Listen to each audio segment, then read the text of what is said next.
The rain had turned the city streets into shining rivers when Daniel Carter entered the Grand Meridian Hotel with his 8-year-old daughter, Lily. Daniel was a single father struggling to make ends meet, but tonight he wanted Lily to forget their problems. She had won first place in her school science competition, and he had promised her a special dinner. At table 15, Lily happily talked about her project while Daniel smiled, hiding his worries about the job interview waiting for him the next morning. He had been unemployed for months, but he refused to let his daughter see how scared he was. Across the restaurant sat Adrian Blackwood, a billionaire CEO known for his power and confidence. But tonight, Adrian looked nothing like the man from the business magazines. His face was tense, and he kept checking the room. 3 men sat with him, including Victor Hale, one of his senior executives. "You're signing the documents tonight," Victor said quietly. Adrian stared at him. "No." Victor leaned closer. "Then you won't make it home tonight." Adrian's eyes moved around the restaurant. He noticed security guards near the entrance and another man watching him from the bar. He realized he was trapped. Then Adrian looked toward table 15. Daniel was watching. Their eyes met.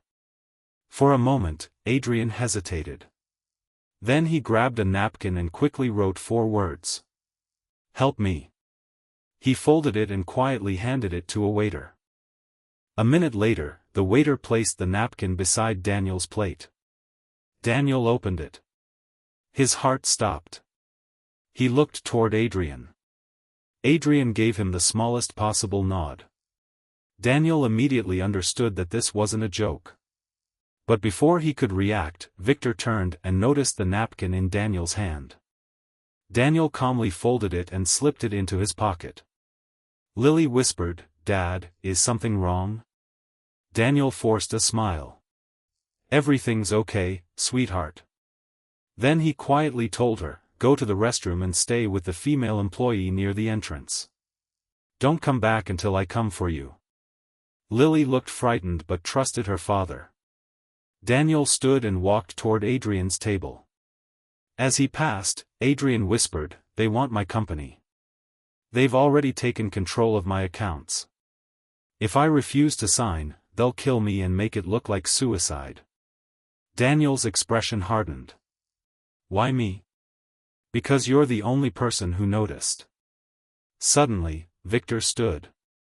"Where are you going, Adrian?" Daniel immediately created a distraction, knocking a glass onto the floor. The restaurant erupted in confusion. Adrian slipped through the service hallway. Daniel followed. They reached the underground parking garage, but 2 men were already searching for them. Daniel spotted an old delivery van. "Get in." Adrian stared at him. "That's your escape plan?" Daniel opened the driver's door. "Tonight, you're going to trust a single dad." They drove away just seconds before the men reached the garage. Daniel used his experience driving delivery trucks to lose the cars following them. At a safe location, Adrian finally revealed everything. Victor had been stealing millions from Blackwood Technologies. But the biggest shock was that Victor wasn't working alone. Adrian's own uncle, Richard Blackwood, the chairman of the company, was behind the entire plan.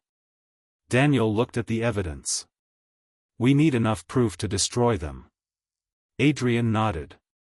Together, they uncovered hidden bank accounts, fake contracts, and secret recordings.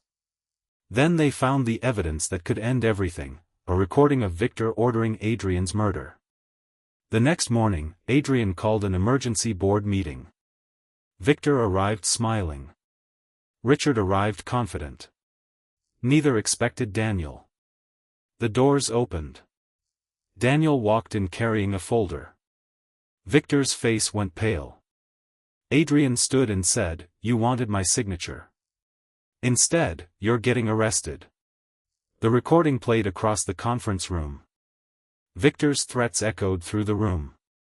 Then investigators entered. Victor and Richard were arrested.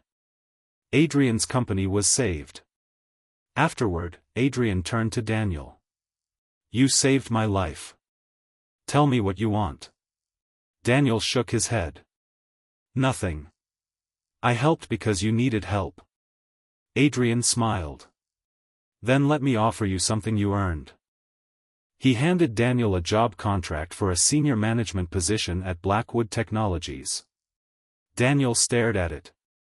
I don't want charity. It isn't charity, Adrian replied. I checked your work history. You earned this.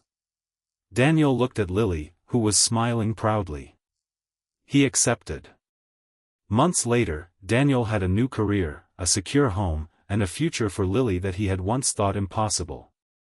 But he kept one thing from that terrifying night. The old napkin.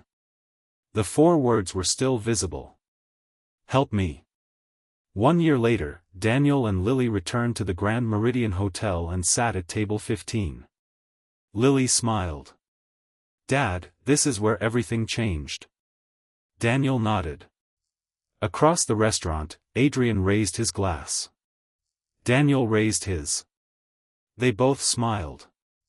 Daniel had entered that restaurant as a struggling single father worried about tomorrow. He left it with a new future. And Adrian, a billionaire who once believed money could solve every problem, learned that sometimes the greatest fortune isn't money. It's finding one person brave enough to help when everyone else looks away. If this story touched your heart, subscribe to the channel, turn on notifications, and comment below. Would you have helped Adrian if you were sitting at table 15?